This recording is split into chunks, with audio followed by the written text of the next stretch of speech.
Hello everyone, welcome back to another class of cell, the building block of life. In our previous class, we studied the structure of a cell. We discussed the three basic parts of a cell, the cell membrane, cytoplasm and nucleus. Today, we are going one step deeper inside the cell. Our topic is the cell interior, a coordinated working system. आज हम समझेंगे कि cytoplasm के अंदर कौन कौन से specialised structures मिलते हैं जिन्हें हम सेल ऑर्गेनल्स कहते हैं। हम ये भी समझेंगे कि अलग अलग ऑर्गेनल्स क्या काम करते हैं और किस तरह सभी ऑर्गेनल्स मिलकर सेल को प्रॉपरली फंक्शन करने में मदद करते हैं। और आज की क्लास बहुत ज़्यादा ही इम्पॉर्टेंट है क्योंकि आज हम प्रोकैरियोटिक और यूकैरियोटिक सेल्स के बारे में भी समझेंगे। So let's begin.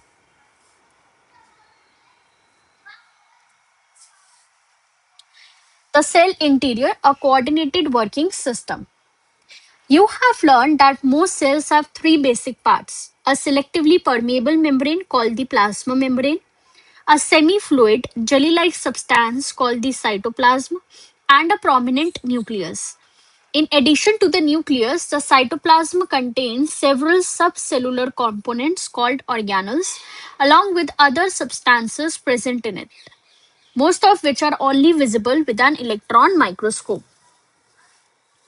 यहाँ बुक हमें हमारे पिछले टॉपिक से कनेक्ट कर रही है। हमने सीखा था कि मोस्टली जितने भी सेल्स है उसमें तीन बेसिक पार्ट होते हैं: प्लाज्मा मेम्ब्रेन, जिसको हम सेल मेम्ब्रेन भी कहते हैं, साइटोप्लाज्म एंड न्यूक्लियस। लेकिन साइटोप्लाज्म केवल एक जेली लाइक सब्सटेंस नहीं है, इसके अंदर बहुत सारे स्पेशलाइज्ड स्ट्रक्चर्स मिलते हैं। इन स्पेशलाइज्ड स्ट्रक्चर्स को सेल ऑर्गेनल्स कहते हैं। हर ऑर्गेनल का अपना एक स्पेसिफिक फंक्शन होता है। फॉर एग्जाम्पल, राइबोसोम्स प्रोटीन बनाते हैं, माइटोकॉन्ड्रिया एनर्जी प्रोडक्शन में इंपॉर्टेंट रोल प्ले करते हैं, गोल्गी अपैरेटस सब्सटेंसेस को मॉडिफाई और पैकेज करते हैं, लाइसोसोम अनवांटेड मटेरियल को ब्रेक डाउन करते हैं, क्लोरोप्लास्ट फोटोसिंथेसिस में हेल्प करता है। इसलिए सेल को हम एक टाइनी लिविंग फैक्ट्री की तरह समझ सकते हैं। जैसे एक फैक्ट्री में अलग अलग डिपार्टमेंट अलग अलग काम करता है, उसी तरह सेल में अलग अलग ऑर्गेनल्स अलग अलग फंक्शन परफॉर्म करते हैं। सो मेरा आप सबसे क्वेश्चन है, अगर सेल एक फैक्ट्री है तो क्या हर ऑर्गेनल का सेम काम होगा? इसका आंसर आप सब मेरे को कमेंट सेक्शन में लिखेंगे और जिसका सही आंसर होगा मैं उसको रिप्लाई करूंगी, जिसका गलत होगा ऑफ कोर्स मैं उसको भी करेक्ट करूंगी। सी figure 2.10, a typical bacterial cell. These two. This one is a bacterial cell. A typical plant cell and a typical animal cell. इस फिगर में हमें तीन सेल्स दिखाई गए हैं, एक बैक्टीरियल, एक प्लांट और एक एनिमल। अब यहाँ ध्यान से देखो, क्या तीनों सेल्स बिल्कुल सेम है? नहीं, कुछ स्ट्रक्चर्स तीनों में कॉमन है, जबकि कुछ स्ट्रक्चर्स केवल एक पर्टिकुलर टाइप ऑफ सेल्स में मिलते हैं। जैसे प्लांट सेल को अगर हम देखें तो प्लांट सेल्स में हमें सेल वॉल और क्लोरोप्लास्ट दिख रहे हैं, जबकि एनिमल सेल से कंपेयर करें तो एनिमल सेल में सेल वॉल और क्लोरोप्लास्ट नहीं होते। बैक्टीरियल सेल में हमारे सेल वॉल और क्लोरोप्लास्ट है। एंड हमने लास्ट क्लास में पढ़ा था कि जो सेल वॉल है प्लांट्स में किससे बनी होती है? सेलुलोज। बैक्टीरियल सेल में जो हमारा न्यूक्लियस है, देखो न्यूक्लियोइड लिखा हुआ है, इसको न्यूक्लियोइड क्यों लिखा है? क्योंकि ये वेल डिफाइंड न्यूक्लियस नहीं है, जबकि प्लांट और एनिमल सेल में ये वेल डिफाइंड है। हम इसको टेबल 2.1 जो हम अभी आगे देखेंगे उससे क्लियरली समझ लेंगे।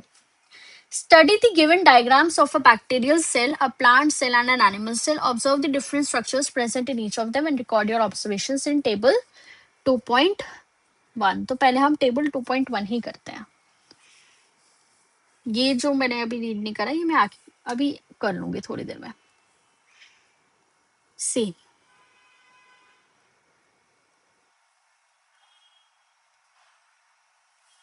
सेल मेम्ब्रेन, देखो सेल मेम्ब्रेन हमारी बैक्टीरियल सेल में प्रेजेंट है। यस, प्रेजेंट है। हमने देखा था ना कि कोई भी किसी भी टाइप का सेल हो उसमें तीन चीजें तो कॉमन है: सेल मेम्ब्रेन और plasma membrane, cytoplasm and what was the other third one? cell membrane, plasma membrane, cytoplasm, nucleus. Third one was nucleus. तो हमारे बैक्टीरियल सेल में भी सेल मेम्ब्रेन है, प्लांट सेल में भी है एंड एनिमल सेल में भी है. सेल वॉल, क्या सेल वॉल बैक्टीरियल सेल में है? यस. प्लांट सेल में है? यस. सेलुलोज से बनी है. एनिमल सेल में है? नो. साइटोप्लाज्म अब तीनों में ही है. Well defined nucleus, well defined nucleus bacterial cell में नहीं है, प्लांट और एनिमल सेल में है. न्यूक्लियोइड, न्यूक्लियोइड हमने देखा था ऊपर, जो बैक्टीरियल सेल है उसके पास है. क्यों? क्योंकि उसका ट्रू न्यूक्लियस नहीं है. जिसका ट्रू न्यूक्लियस नहीं होता उसको न्यूक्लियोइड कहते हैं. Membrane bound organelles bacterial cells में नहीं है बट बाकियों में है. सो ये जो हमारा डिफरेंस है ये सब बच्चों को अच्छे से पता होना चाहिए, एग्जाम में ये मोस्टली आ जाता है. देन हमें यहाँ पे कंपैरिजन दिया गया है प्रोकैरियोटिक एंड यूकैरियोटिक सेल का. देखो प्रिमिटिव न्यूक्लियस है ना, तो इससे पहले मैं आपको ऊपर वाला पार्ट रीड करवाऊंगी. A bacterial cell lacks a well-defined nucleus and membrane-bound organelles surrounded by their own membranes. Such cells are called prokaryotic cells. Pro means primitive and karyon means nucleus. In prokaryotic cell, most cellular activities take place directly in the cytoplasm. In contrast, plant and animal cells have a well-defined nucleus and several membrane-bound organelles. Such cells are called eukaryotic cells. Eu means true and karyon means nucleus.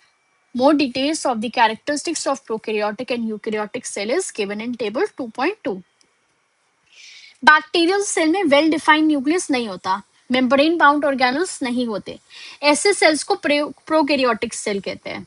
इसके opposite plant और animal cells में well defined nucleus होता है और membrane bound organelles होते हैं. ऐसे sales को यूकैरियोटिक कहते हैं. याद रखने के लिए ये चीज याद रखना कि जो प्रो है उसका मतलब है प्रिमिटिव एंड यू का मतलब है true.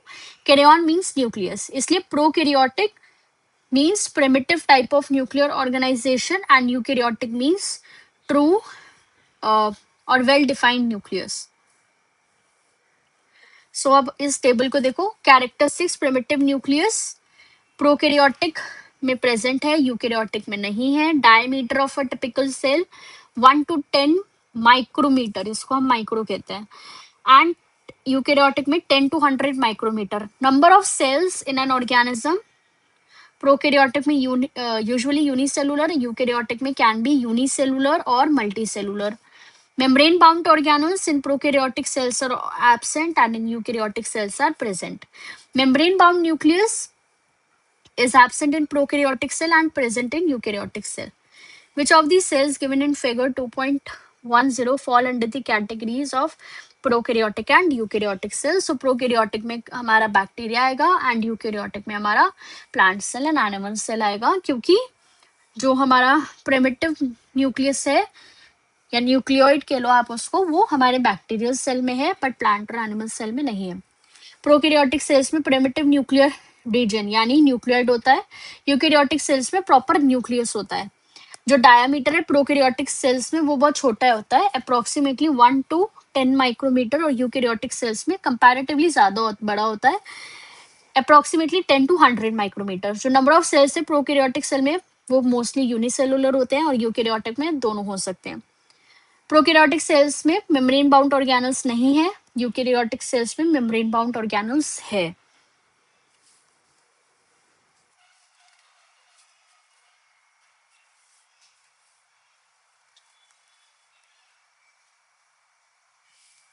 Why do eukaryotic cells need these organelles? Eukaryotic cells carry out various life processes in different cell organelles independently at the same time. Cell organelles help in building new materials, removing waste, and providing energy to the cell. They work together to perform all functions of a cell. In other words, a cell is like a tiny living factory with each of its parts doing a specific job. Let us explore these specialized structures present inside a cell. इसका मतलब है कि eukaryotic cell में अलग अलग life processes अलग अलग organelles के साथ परफॉर्म हो सकती है। फॉर एग्जाम्पल, एक ही समय पर प्रोटीन सिंथेसिस हो सकता है, एनर्जी प्रोडक्शन हो सकता है, सब्सटेंसेस का ट्रांसपोर्ट हो सकता है, वेस्ट ब्रेक डाउन हो सकता है। ये पॉसिबल होता है क्योंकि अलग अलग ऑर्गेनल स्पेशलाइज फंक्शंस परफॉर्म करते हैं।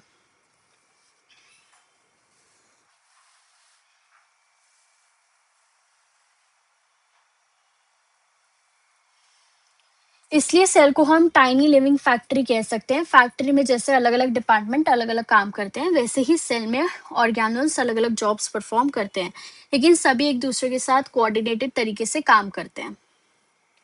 Nucleus house of coded instructions. The nucleus has a double layered covering called the nuclear membrane, which has pores that allow the transfer of material between the nucleus and the cytoplasm. Nucleus cell एक बहुत important organelle है, इसमें genetic material होता है। Nucleus की outer covering को nuclear membrane कहते हैं। ये डबल लेयर्ड होता है। न्यूक्लियर मेम्ब्रेन में छोटे ओपनिंग्स होते हैं जिन्हें हम न्यूक्लियर पोर्स कहते हैं। इन पोर्स के थ्रू न्यूक्लियस और साइटोप्लाज्म के बीच मटेरियल्स को हम ट्रांसफर कर सकते हैं। The nucleolus is the dense round body in the nucleus where synthesis of ribosomal subunits take place. These subunits then exit the nucleus to cytoplasm where one large and one small subunit assemble to form ribosome. Nucleus के अंदर एक dense structure होता है जिसे nucleolus कहते हैं। Nucleolus का important function है राइबोसोमल सब यूनिट्स का सिंथेसिस। Synthesis means formation. ये जो सब यूनिट्स न्यूक्लियस से साइटोप्लाज्म में जाते हैं और एक लार्ज और एक स्मॉल सब यूनिट मिलकर राइबोसोम्स बनाते हैं। अभी मेरा एक क्वेश्चन है कि न्यूक्लियोलस कहाँ मिलता है। सो न्यूक्लियोलस कहाँ मिलता है? हमारे न्यूक्लियस के अंदर न्यूक्लियोलस मिलता है। The nucleus contains chromosomes which are visible as rod-shaped structures only when the cell is about to divide. Chromosomes contain information for inheritance of characters for parents to the next generation in the form of DNA, deoxyribonucleic acid molecules. Chromosomes are composed of DNA and specific proteins. DNA molecules contain the genetic information. The functional segments of DNA are called genes. In a non-dividing cell, this DNA is present as part of chromatin material. Chromatin material is visible as an entangled mass of thread-like structures. Whenever the cell is about to divide, the chromatin material gets organized into chromosomes. Nucleus में chromosomes मिलते हैं। Chromosomes में genetic information होता है। Chromosomes mainly DNA और specific protein से बना होता है। डीएनए मतलब डिऑक्सीराइबो न्यूक्लिक एसिड, जो जेनेटिक इंफॉर्मेशन कैरी करते हैं। डीएनए के फंक्शनल सेगमेंट्स को हम जीन कहते हैं। जब सेल डिवाइड नहीं कर पाता, डीएनए थ्रेड लाइक क्रोमैटिन के रूप में हमें दिखता है। जब सेल डिवीजन के लिए वो प्रिपेयर होता है, तो जो क्रोमैटिन है वो ऑर्गेनाइज होकर क्रोमोसोम्स में चेंज हो जाता है। और यही पॉइंट हमारे नेक्स्ट टॉपिक से डायरेक्टली कनेक्टेड है, cell growth and division. Prokaryotic cells do not have a well-defined nucleus. Their DNA is present as a single circular molecule associated with specific proteins. The region containing this genetic material is called nucleoid. Prokaryotic cell में well defined nucleus नहीं होता। इनका DNA generally एक single circular DNA molecule के form में present होता है। ये स्पेसिफिक प्रोटीन से एसोसिएटेड होते हैं। जिस रीजन में ये जेनेटिक मटेरियल प्रेजेंट होता है उसे न्यूक्लियोइड कहते हैं। लेकिन फिर से याद रखना, nucleoid is not a membrane bound nucleus. Nucleoid में मेम्ब्रेन बाउंड न्यूक्लियस को हम मतलब न्यूक्लियोइड एक मेम्ब्रेन बाउंड न्यूक्लियस नहीं है।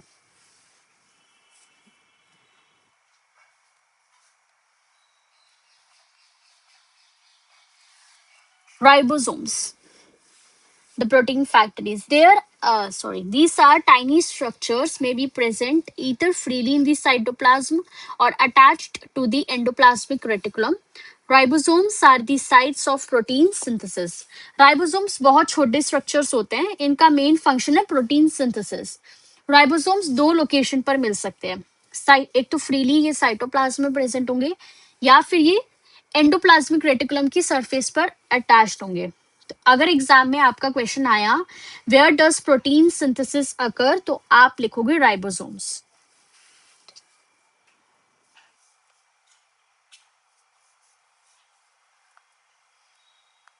Ribosome is your protein factory. Endoplasmic reticulum manufacturing factory. The endoplasmic reticulum is a large organelle that spreads like a network within the cytoplasm of the cell. The endoplasmic reticulum is continuous with the outer membrane of nuclear overlap. The endoplasmic reticulum plays a key role in the synthesis and transport of proteins, fats, also known as lipids, and some hormones in some of the specialized cells. The structure of the endoplasmic reticulum in a cell varies depending on its function. There are two types of endoplasmic reticulum: rough endoplasmic reticulum and smooth endoplasmic reticulum. Endoplasmic reticulum, जिसको हम ER भी कह सकते हैं short form में, ये एक membrane network है जो साइटोप्लाज्म में प्रेजेंट है. ये न्यूक्लियर एनवलप की आउटर मेम्ब्रेन के साथ कंटिन्यूस होता है. एंडोप्लाज्मिक रेटिकुलम सिंथेसिस और ट्रांसपोर्ट ऑफ सब्सटेंसेस में इंपॉर्टेंट रोल प्ले करता है. और इसके दो टाइप्स होते हैं: rough endoplasmic reticulum, also known as RER, and smooth endoplasmic reticulum. In short, you can say SER. Rough endoplasmic reticulum. It looks rough under an electron microscope because it has ribosomes attached to its surface and is mainly involved in protein synthesis and protein secretion. For example, in gland cells such as pancreatic cells. Rough endoplasmic reticulum की surface पर ribosomes attached होते हैं, इसी वजह से ये rough दिखते हैं. ये मेनली प्रोटीन सिंथेसिस और प्रोटीन सिक्रीशन में इन्वॉल्व होते हैं. So remember, rough endoplasmic reticulum, ribosomes, protein. Smooth endoplasmic reticulum. It does not have ribosomes on its surface and therefore looks smooth. It is involved in the synthesis and storage of fats and hormones. Smooth endoplasmic reticulum की surface पर ribosomes नहीं होते, इसलिए ये smooth दिखाई देते हैं. ये mainly fats और lipids और hormones की synthesis में involved होते हैं. So question आ सकता है, which endoplasmic reticulum has ribosomes? So, rough endoplasmic reticulum has ribosomes, and which endoplasmic reticulum does not have ribosomes? Smooth endoplasmic reticulum does not have ribosomes. Golgi apparatus, the packaging and shipping centers. If you carefully look at the diagram of a cell, you will notice stacks of flattened sac-like structures. Together, these stacks form the Golgi apparatus. This. It is functionally linked to the endoplasmic reticulum, the cell membrane, and the other cell organelles. The Golgi apparatus acts like the cell's post office. It modifies, sorts, and packages proteins or lipids into vesicles for transport, secretion, or lysosome formation. Golgi apparatus को आप cell का post office या packaging centre समझ सकते हो. ये proteins और lipid cell में बनते हैं. गोल्गी अपैरेटस इन्हें मॉडिफाई करते हैं, सॉर्ट करते हैं, पैक करते हैं. इसके बाद उन्हें ट्रांसपोर्ट या सिक्रीशन के लिए भेज सकते हैं. गोल्गी अपैरेटस लाइसोसोम फॉर्मेशन में भी इन्वॉल्व होता है. सो Golgi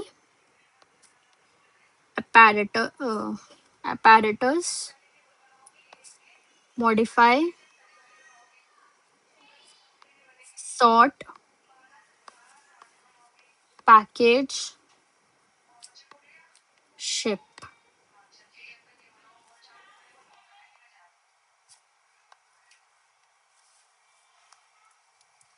Lysosome, the cleanup system. Cells produce waste materials and damaged, worn out organelles during their activities. How does the cell prevent these waste from accumulating inside it? Lysosomes are single membrane bound sacs filled with enzymes which can break down unwanted proteins, carbohydrates, fats, and even damaged parts of the cell, keeping it clean and healthy. The products formed by the breakdown are released into the cytoplasm where they may be reused in other cellular purposes. Threads of curiosity: human sperm cells contain lysosomal enzymes. When a sperm meets an egg, these enzymes help break down the outer layer of the egg, allowing fertilization to take place. You will learn about the human sperm cells later in chapter 11.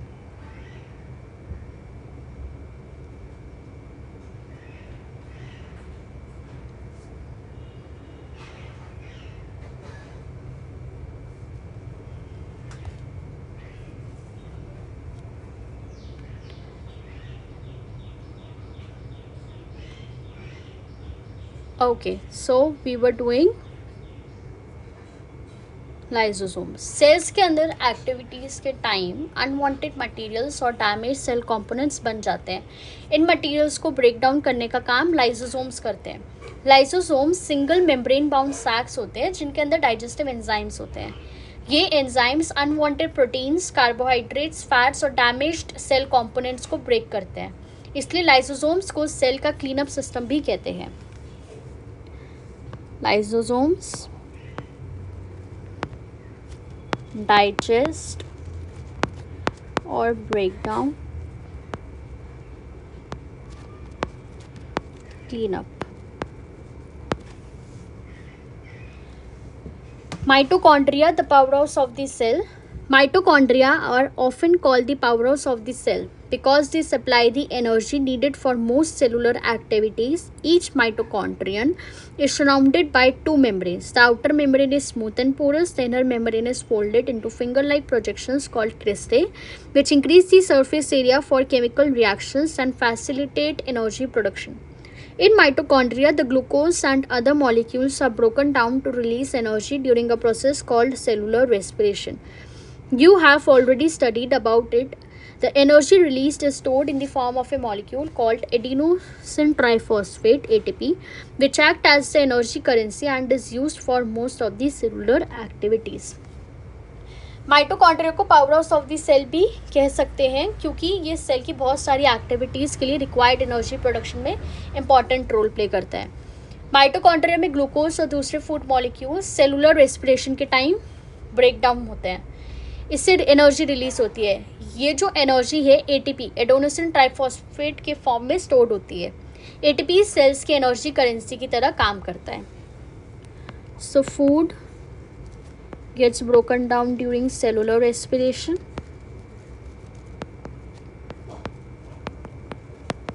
and forms energy which is stored in the form of ATP adenosine triphosphate. Okay, अब आप diagram देखो। Mitochondria के चारों तरफ दो membranes होती है। Outer membrane, see this one, ये रिलेटिवली स्मूथ होती है, और इनर मेम्ब्रेन दिस वन, ये अंदर की तरफ कई फोल्ड्स बनाती है। इन फोल्ड्स को हम क्रिस्टेई कहते हैं। सी, ये फोल्ड्स बना रही है ना, ये हमारी इनर मेम्ब्रेन बना रही है जिसको हम क्रिस्टेई कहते हैं। क्रिस्टेई सरफेस एरिया बनाती है और एनर्जी रिलेटेड केमिकल रिएक्शंस के लिए बहुत ज़्यादा सरफेस प्रोवाइड करती है। एक इम्पॉर्टेंट पॉइंट ये भी है कि माइटोकॉन्ड्रिया के पास अपना डीएनए और राइबोसोम भी होता है। Plastids, centre for food synthesis in the plant cells and beyond. You have learned that mitochondria provide energy to the cells that come from food. Animals can obtain food from their surroundings. However, plants synthesize food in the presence of sunlight. But where do plants synthesize their food and obtain energy for cellular activities?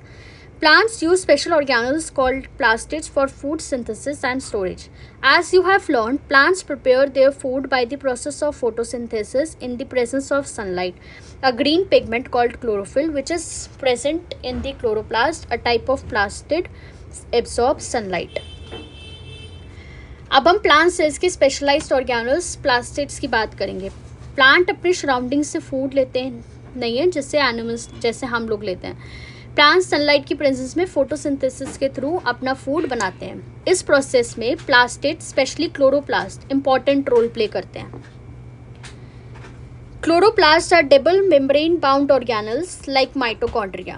Inside the chloroplast, there is a semi-fluid substance called the stroma. Within the stroma are disc-shaped membrane structures that contain chlorophyll. Light energy is absorbed by them during photosynthesis.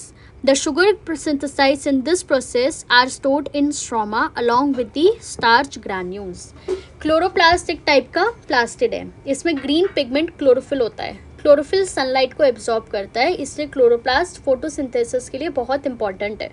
Chloroplast double membrane bound organelle है। इसके अंदर semi fluid substance जिसे हम stroma कहते हैं वो होता है। स्ट्रोमा के अंदर डिस्क शेप मेम्ब्रेन स्ट्रक्चर्स भी होते हैं जिनमें क्लोरोफिल मिलता है। So remember, chloroplast contains chlorophyll. It helps in light absorption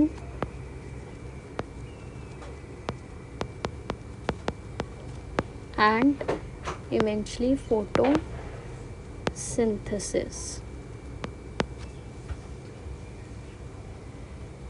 Then flowers और fruits में हमें अलग अलग कलर्स दिखा। Okay, let me read first. How do flowers, fruits and vegetables acquire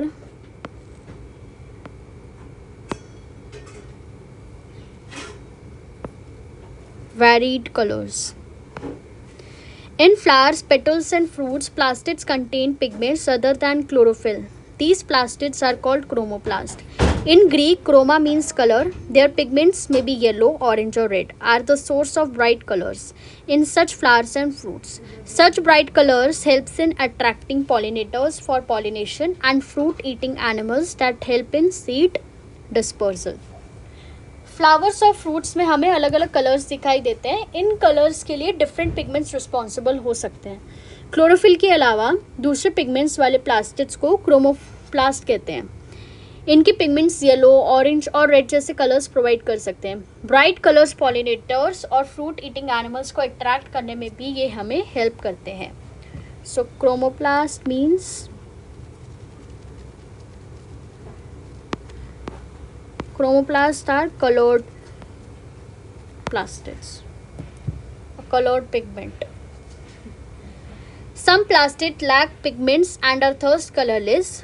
These are called leucoplasts. In Greek, leukos means white. Leucoplasts store food materials such as starch, oils or proteins and are classified based on the type of food they store. For example, some leucoplasts in potato and taro colocasia cells store starch.